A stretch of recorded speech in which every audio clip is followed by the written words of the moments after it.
بسم اللہ الرحمن الرحیم۔ کل قیامت کے دن انبیاء، اللہ کے نیک بندے، اللہ کے ولی گناہ گاروں کے حق میں شفاعت کریں گے، اور اللہ رب العزت ان کو پروٹوکول دینے کے لیے ان کی شفاعت کو قبول بھی فرمائے گا۔ یہ عقیدہ شفاعت کیا ہے؟ آج اس عقیدہ کی وجہ سے بہت سارے مسلمان ظاہری طور پر گمراہ ہو چکے کہ کل کو ہماری تو سفارش ہو جائے گی، شفاعت کر دی جائے گی، ہم گناہ کرتے بھی رہیں تو ٹھیک ہے کیونکہ ہم تو حضور کے امتی ہیں۔ آئیے اس ویڈیو کے اندر، اس نشست میں ہم اسی عقیدہ شفاعت کو سمجھنے کی کوشش کرتے ہیں کہ وہ کون لوگ ہیں جن کے حق میں شفاعت کو قبول کیا جائے گا، اور وہ کون لوگ ہیں جن کے حق میں کسی قسم کی شفاعت کو اور سفارش کو قبول نہیں کیا جائے گا۔ حضور علیہ الصلوۃ والتسلیم کی امت میں اس حوالہ سے دو طرح کی آراء موجود ہیں۔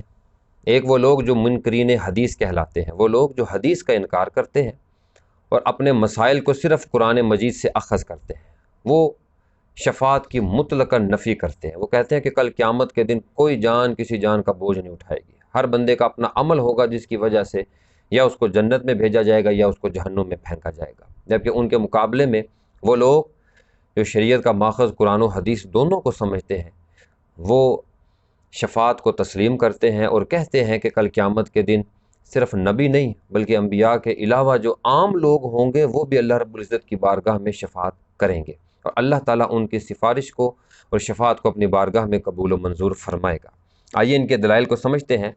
وہ لوگ جو شفاعت کی نفی کرتے ہیں، سب سے پہلی دلیل قرآن مجید کی سورہ بقرہ کی آیت نمبر 254۔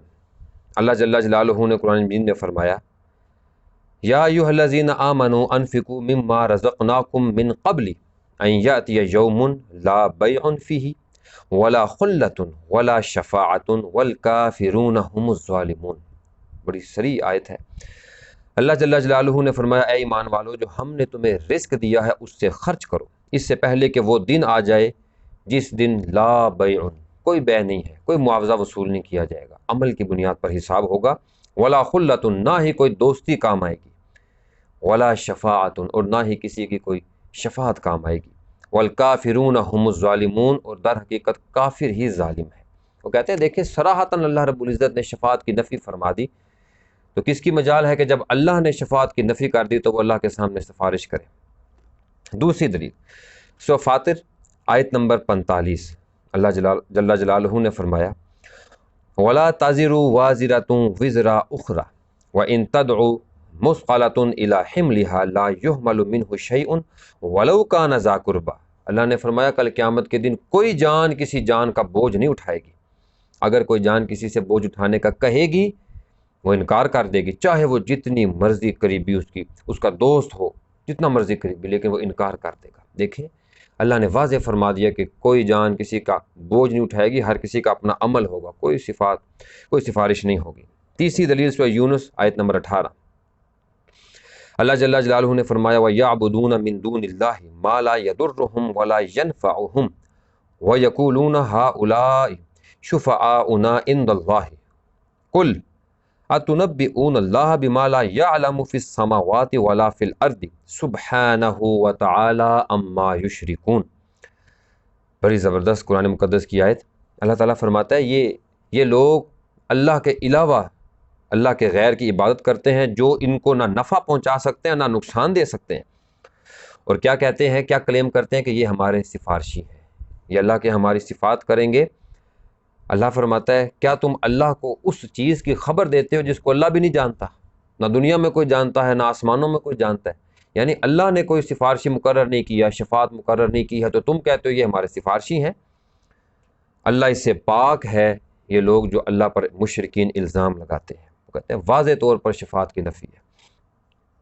چوتھی دلیل سورۃ زمر آیت نمبر 19، اللہ جل جلالہ نے فرمایا، أَفَمَنْ حَقَّ عَلَيْهِ كَلِمَةُ الْعَذَابِ أَفَأَنْتَ تُنْقِذُ مَنْ فِي النَّارِ۔ اللہ اکبر۔ اللہ جل جلالہ یہاں پر مخاطب ہے حضور علیہ الصلوۃ والتسلیم کی ذات سے، اور اللہ نے فرمایا، محبوب کیا جس کے لیے اللہ نے عذاب کو لکھ دیا ہے، عذاب کو ثابت کر دیا ہے، کیا آپ اس کو آگ سے بچائیں گے؟ کتنی بڑی بات ہے یار، اللہ تعالیٰ اور کیسے فرمائے۔ اللہ نے کیٹاگوریکلی یہاں پر شفاعت کی نفی کر دی کہ جس کے لیے میں نے عذاب لکھا ہے کون ہوتا ہے. جب حضور علیہ الصلوۃ والتسلیم کے بارے میں اتنی سخت بات اللہ نے کہہ دی کہ آپ بچائیں گے میرے حکم کے باوجود، تو باقی پھر کدھر گئے؟ وہ کہتے ہیں دیکھیں جب اللہ نے واضح طور پہ شفاعت کی نفی کر دی کہ جس کے لیے اللہ نے عذاب لکھ دیا ہے اس کے لیے کوئی سفارش نہیں ہے، تو آپ کیوں شفاعت کو ثابت کرنے پہ تلے ہوئے؟ اگلی دلیل منکرین حدیث کی جو عقیدہ شفاعت کو تسلیم نہیں کرتے اور شفاعت کی نفی کرتے ہیں، سورۃ انعام آیت نمبر 51 اللہ جل جلالہ فرماتا ہے وَانذِرْ بِهِ الَّذِينَ يَخَافُونَ أَن يُحْشَرُوا إِلَىٰ رَبِّهِمْ لَيْسَ لَهُم مِّن دُونِهِ وَلِيٌّ وَلَا شَفِيعٌ لَعَلَّهُمْ يَتَّقُونَ. محبوب آپ اس قرآن کے ذریعے سے ان لوگوں کو ڈرائیے، یہ جو متقی ہیں مومنین ہیں ان کو مزید ڈرائیے. وہ لوگ جو کل قیامت کے دن جمع کیے جانے سے خوف کرتے ہیں، اللہ کے سامنے حاضر ہونے سے ڈرتے ہیں، ان کو مزید ڈرائیے. اور کیا بتائیے؟ لیس لہم من دونہ ولی، کل قیامت کے دن اللہ کے علاوہ ان کا کوئی ولی نہیں ہے، ولا شفیع، نہ ہی کوئی سفارشی ہے، لعلہم یتقون، تاکہ یہ ڈرنے والے اللہ سے اور ڈرتے رہیں. دیکھیں واضح طور پہ اللہ نے فرما دیا لا شفیع، کوئی شفیع نہیں ہے. عقیدہ شفاعت کی نفی ہو گئی.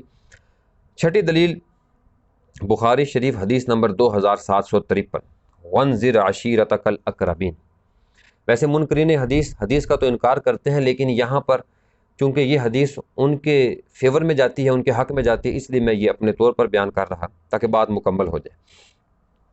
جب اللہ رب العزت نے حضور علیہ الصلوۃ والتسلیم کو حکم دیا کہ محبوب آپ اپنے قریبی رشتہ داروں کو اللہ کا ڈر سنائیے، تو حضور علیہ الصلوۃ والتسلیم نے علیحدہ تمام کو مخاطب ہو کر ان کے پاس جا کر ان کو اللہ کا ڈر سنایا. اور کیا الفاظ تھے میرے آقا کے؟ حضور نے فرمایا اے قریش کے لوگوں، تم اپنی اپنی جانوں کو بچا لو، اگر اللہ نے پکڑ کر لی تو یاد رکھو کل اللہ کے سامنے میں تمہارے کچھ کام نہیں آؤں گا. کتنی بڑی بات ہے.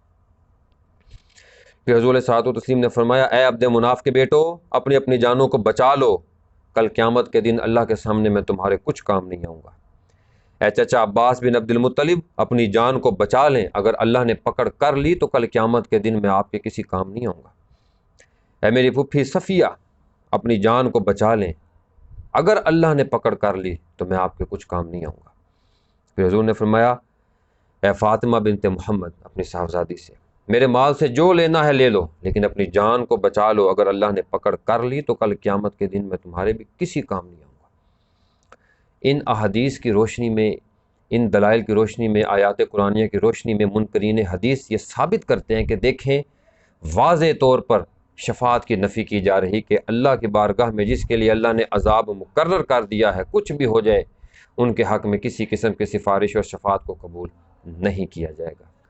اب سنیے وہ دلائل جو لوگ کہتے ہیں کہ شفاعت ہوگی، انبیاء کرام، حضور علیہ الصلوۃ والتسلیم، ان کے علاوہ نیک صلحاء، تمام لوگ اللہ کی بارگاہ میں گناہ گاروں کے لیے شفاعت کریں گے. وہ کن دلائل کی بنیاد پر کہتے ہیں؟ سورۃ البقرہ آیت نمبر 255، آیت الکرسی مشہور ہے، ہم ہر روز پڑھتے ہیں. من ذا الذی یشفع عندہ الا باذنہ. اللہ تعالیٰ فرماتا ہے کل قیامت کے دن کون ہے جو میرے سامنے شفاعت کرے گا، کون ہے جو میرے سامنے سفارش کرے گا؟ الا باذنہ، سوائے اس کی اجازت سے. اللہ کے سامنے کوئی سفارش نہیں کر سکتا مگر وہ جس کو اللہ کی اجازت ہو. ہم بھی یہی کہتے ہیں کہ شفاعت بالاجازت ہوگی، بالوجاہت نہیں ہوگی، یعنی زبردستی شفاعت نہیں ہے کہ اللہ نہیں چاہتا کہ یہ جنت میں جائے لیکن نیک لوگ دھونس زبردستی کے ساتھ گناہ گار کو چھڑوا لیں گے، بخشوا لیں گے. ہم اس کے قائل نہیں ہیں. ہم کہتے ہیں کہ جس کو اللہ کی طرف سے اذن ہوگا وہ شفاعت کرے گا، اور جس کے لیے اذن ہوگا اس کے لیے شفاعت ہوگی، اس کے علاوہ کسی کے لیے شفاعت نہیں ہے. یہی ہمارا اہل سنت کا عقیدہ ہے. دوسری دلیل قرآن مجید سورۃ النساء آیت نمبر 64، اللہ تعالیٰ نے فرمایا وَلَوْ أَنَّهُمْ إِذ ظَّلَمُوا أَنفُسَهُمْ جَاءُوكَ فَاسْتَغْفَرُوا اللَّهَ وَاسْتَغْفَرَ لَهُمُ الرَّسُولُ لَوَجَدُوا اللَّهَ تَوَّابًا رَحِيمًا. کہ محبوب جب یہ آپ کی امتی اپنی جانوں پر ظلم کر لیں، گناہ کر بیٹھیں، جاؤکا، آپ کی بارگاہ میں حاضر ہوں، فاستغفر لهم الرسول، تو ان کے لیے رسول دعائے مغفرت کرے، میری بارگاہ میں سفارش کرے، شفاعت کرے، تو یہ بھی اپنے حق میں دعا کریں، آپ بھی کریں، میں ان کو معاف کر دوں گا. تمام علماء مفسرین کا اس بات پر اجماع ہے کہ یہ حکم صرف حضور کی حیات تک نہیں تھا، بلکہ حضور کے پردہ فرما جانے کے بعد بھی اور قیامت کے قائم ہونے تک بھی یہ معاملہ چلتا رہے گا۔ کل قیامت کے دن اگر کوئی گناہ گار حضور علیہ الصلوۃ والتسلیم کو سفارشی بنا لیتا ہے تو اللہ رب العزت حضور علیہ الصلوۃ والتسلیم کی شفاعت کو اس گناہ گار کے حق میں قبول فرمائے گا۔ تیسری دلیل بخاری شریف کی حدیث نمبر 335، میرے آقا نے فرمایا صحابہ مجھے 5 چیزیں عطا کی گئی ہیں جو مجھ سے پہلے کسی نبی کو نہیں دی گئی تھی۔ پہلی، حضور نے فرمایا 1 مہینہ کی مسافت سے میرا روب اس قبیلے اور بستی والوں پر ڈال دیا جاتا ہے۔ مجھ سے پہلے یہ چیز، یہ خوبی کسی نبی کو نہیں دی گئی تھی۔ دوسری، میرے لیے تمام زمین کو پاک کر دیا گیا اور تمام زمین کو میرے لیے سجدہ گاہ بنا دیا گیا۔ میں جہاں سے چاہوں پاکی حاصل کر سکتا ہوں، تیمم کر سکتا ہوں، میں جہاں پر چاہوں نماز پڑھ سکتا ہوں، اور میری امت کے لیے بھی یہی حکم ہے۔ مجھ سے پہلے نہ نبیوں کے لیے یہ اجازت تھی، نہ ان کے امتیوں کے لیے یہ اجازت تھی۔ تیسرا، حضور نے فرمایا میرے لیے مال غنیمت کو حلال کیا گیا ہے۔ مجھ سے پہلے کسی نبی کے لیے جنگ سے حاصل ہونے والا مال غنیمت وہ جائز نہیں تھا۔ چوتھی چیز حضور نے فرمائی میرے لیے اللہ نے شفاعت کو حلال کیا ہے۔ میرے سے پہلے کسی نبی کو شفاعت کی اجازت نہیں تھی، لیکن یہ اجازت مجھے دی گئی ہے۔ پانچویں چیز حضور نے فرمایا مجھ سے پہلے جتنے بھی انبیاء آئے وہ کسی مخصوص علاقے، بستی، گاؤں، شہر کے لیے نبی ہوتے تھے، مجھے ساری انسانیت کے لیے نبی بنا کر بھیجا گیا ہے۔ دیکھیں حضور علیہ الصلوۃ والتسلیم نے واضح طور پر فرما دیا کہ مجھے شفاعت کا حق دیا گیا ہے۔ تو جب اللہ نے شفاعت کا حق مصطفیٰ کو دیا ہے تو منکرین حدیث آپ کون ہوتے ہیں اس حق کو چھیننے والے؟ چوتھی دلیل صحیح مسلم حدیث نمبر 5940، حضرت سیدنا ابو ہریرہ رضی اللہ تعالی عنہ اس کے راوی ہیں۔ آپ نے فرمایا کہ میرے آقا حضور علیہ الصلوۃ والتسلیم نے فرمایا کل قیامت کے دن میں اولاد آدم کا سردار ہوں گا، اور جب کل قیامت قائم ہوگی تو سب سے پہلے میری قبر کو کھولا جائے گا، میں اپنی قبر سے باہر آؤں گا، اور سب سے پہلے کل قیامت کے دن اللہ کے حضور میں شفاعت کروں گا، اور میری ہی شفاعت کو سب سے پہلے قبول کیا جائے گا۔ صریح الفاظ ہیں، پتہ چلتا ہے کہ عقیدہ شفاعت الحمدللہ ہمارا مضبوط ہے کہ حضور علیہ الصلوۃ والتسلیم گناہ گاروں کی شفاعت فرمائیں گے۔ پانچویں دلیل صحیح بخاری حدیث نمبر 7440، طویل حدیث ہے جو ہم بچپن سے سنتے آتے، میں اس کو ذرا مختصر کر کے آپ کی خدمت میں پیش کرتا ہوں۔ جب حضور علیہ الصلوۃ والتسلیم پر یہ آیا مقدسہ کا نزول ہوا، عسیٰ ان یبعثک ربک مقاما محمودا، محبوب ان قریب ہم آپ کو ایسے مقام پر فائز کریں گے جو تعریف کیا گیا مقام ہوگا، ہر بندہ آپ کی تعریف کرے گا۔ اس کے کانٹیکسٹ میں، اس کے تناظر میں میرے آقا نے فرمایا کل جب قیامت قائم ہوگی تو بڑی گرمی ہوگی، اور بعض لوگ اپنے گھٹنوں تک، بعض سینوں تک، بعض کانوں تک اپنے پسینے میں غوطے کھا رہے ہوں گے، شدید گرمی ہوگی، اور کہیں گے کاش کہ کوئی ہماری شفاعت کر دیتا۔ حضور نے فرمایا کہ سارے لوگ مل کر حضرت آدم علیہ السلام کی بارگاہ میں حاضر ہوں گے کہ آپ اللہ کے بڑے جلیل القدر نبی ہیں، آپ ہمارے حق میں شفاعت فرمائیں۔ آدم علیہ السلام، حضور نے فرمایا کہ آدم علیہ السلام معذرت کر لیں گے کہ میں نے تو وہ جنتی پھل کھا لیا تھا، اگر اللہ نے اس کے متعلق سوال کر لیا تو میں کیا جواب دوں گا، آج معذرت ہے، اگلے دروازے پہ جاؤ۔ لوگ نوح علیہ السلام کے پاس آئیں گے، نوح علیہ السلام بھی معذرت کر لیں گے کہ میں نے تو اپنے کافر مشرک بیٹے کے لیے، بچے کے لیے دعا کر لی تھی، اگر اللہ نے اس کے متعلق میرے سے پوچھ لیا تو میں کیا جواب دوں گا، آج میں معذرت کرتا ہوں۔ لوگ حضرت ابراہیم علیہ السلام کے پاس جائیں گے، ان سے کہیں گے کہ آپ تو اللہ کے دوست ہیں، آپ تو امام الانبیاء حضور علیہ الصلوۃ والتسلیم کے جد امجد ہیں، آپ شفاعت کریں۔ حضرت ابراہیم علیہ السلام بھی معذرت کر لیں گے کہ میرے سے 3 مرتبہ ایک ایسی بات ہو گئی، 3 مرتبہ میں نے توریہ کیا تھا، جسے تقیہ کہتے ہیں، کہ جو ظاہر کے خلاف تھا، یعنی جب بادشاہ نے پوچھا اس سے کرندوں نے تو میں نے اپنی بیوی کو اپنی بہن کہہ دیا، اور ذہن میں یہ سوچا تھا کہ اسلامی بہن ہے، اور پھر جب لوگوں نے کہا کہ چلو ہم چلتے ہیں میلے پر تو آپ نے معذرت کر لی کہ میں بیمار ہوں، حالانکہ آپ بیمار نہیں تھے۔ یہ ظاہری طور پر تقیہ ہوتا ہے کہ اگلا بندہ کچھ سمجھے آپ کے ذہن میں کوئی بات ہو۔ تیسری مرتبہ آپ نے جب بتوں کو توڑ دیا تو آپ نے کہا کہ ان کے بڑے نے کیا ہے، حالانکہ آپ نے خود کیا تھا۔ تو آپ نے کہا بھی اگر اللہ نے میرے سے ان 3 باتوں کے متعلق پوچھ لیا تو میں کیا جواب دوں گا، آج معذرت ہے، اگلے دروازے پر جاؤ۔ لوگ موسیٰ علیہ السلام کے پاس آئیں گے، ان سے کہیں گے کہ آپ تو کلیم اللہ ہیں، ہماری سفارش کریں۔ موسیٰ علیہ السلام بھی معذرت کر لیں گے کہ میں نے تو ایک قبطی کو تھپڑ یا مکہ مار کر ہلاک کر دیا تھا، اگر اللہ نے میرے سے اس کے متعلق پوچھ لیا تو میں کیا جواب دوں گا؟ اگلے دروازے پر جاؤ۔ لوگ حضرت عیسیٰ علیہ السلام کے پاس آئیں گے، آپ اللہ کی روح ہیں، اللہ کا کلمہ ہے، آپ ہمارے حق میں شفاعت کریں۔ عیسیٰ علیہ السلام بھی معذرت کر لیں گے کہ لوگوں نے تو مجھے اللہ کا بیٹا اور خود خدا بنا دیا تھا، اگر اللہ نے میرے سے، حالانکہ اس میں ان کا کوئی جرم نہیں تھا، حالانکہ حضرت عیسیٰ علیہ السلام کا اس میں کوئی جرم نہیں تھا، کوئی گناہ نہیں تھا معاذ اللہ، لیکن چونکہ لوگوں نے یہ گناہ حضرت عیسیٰ علیہ السلام کے ساتھ منسوب کر دیا تو آپ کا تقویٰ یہ تھا کہ اگر مجھ سے اس کے متعلق بھی پوچھ لیا گیا تو میں کیا جواب دوں گا؟ آپ نے معذرت کر لی، آپ نے کہا اگلے دروازے پر جاؤ۔ تو حضور نے فرمایا پھر لوگ میرے پاس آئیں گے اور میں اللہ رب العزت سے دعا کروں گا تو اللہ جل جلالہ میرے لیے عرش کے دروازے کھول دے گا، میں عرش پر جاؤں گا اور وہاں پر طویل سجدہ کروں گا۔ پھر اللہ فرمائے گا ارفع راسا کا یا محمد، اے محمد اپنے سر کو اٹھائیے، سل ستوتا، اب مانگیے جو مانگتے ہیں آپ کو دیا جائے گا، کریے شفاعت۔ تو حضور فرماتے ہیں کہ میں پہلی مرتبہ شفاعت کروں گا لیکن میرے لیے حد مقرر کر دی جائے گی کہ اس سے زیادہ بندوں کو آپ جہنم سے نہیں نکال سکتے۔ حضور فرماتے ہیں کہ حد کے مطابق میں گناہ گاروں کو جہنم سے نکال کر جنت کا مالک بناؤں گا۔ دوسری مرتبہ حضور فرماتے ہیں میری نظر پھر پڑے گی، میری امتی گناہ گار لوگ جہنم میں جل رہے، آپ فرماتے ہیں میں دوسری مرتبہ پھر سجدے میں جاؤں گا، اللہ تعالیٰ دوبارہ اجازت دے گا لیکن حد مقرر فرمائے گا۔ آپ نے فرمایا دوسری مرتبہ بھی گناہ گاروں کو جہنم سے نکال کر جنت کا مالک بناؤں گا، تیسری مرتبہ پھر سجدہ کروں گا، اللہ تعالیٰ پھر سے اجازت آپ فرمائے گا۔ آپ فرماتے ہیں کہ تیسری مرتبہ ہر اس بندے کو میں جہنم سے نکال دوں گا جو گناہ گار ہوگا سوائے اس کے جس کو قرآن نے روک لیا ہو۔ اور قرآن کو کس نے روکا ہے؟ ان اللہ لا یغفر ان یشرک بہ ویغفر ما دون ذلک لمن یشاء، کہ مشرک بندے کی شفاعت نہیں ہے، مشرک آدمی کی جو شریک اللہ کے ساتھ کسی کو شریک ٹھہراتا ہے، شرک کرتا ہے، اس کے لیے کوئی معافی نہیں ہے، اس کے علاوہ ہر گناہ کی معافی ہے۔ اور یہ ذہن میں رکھیے کہ شفاعت صرف انبیاء کی نہیں ہے، عام لوگوں کی شفاعت بھی اللہ کے ہاں قابل قبول ہے۔ وہ کیسے؟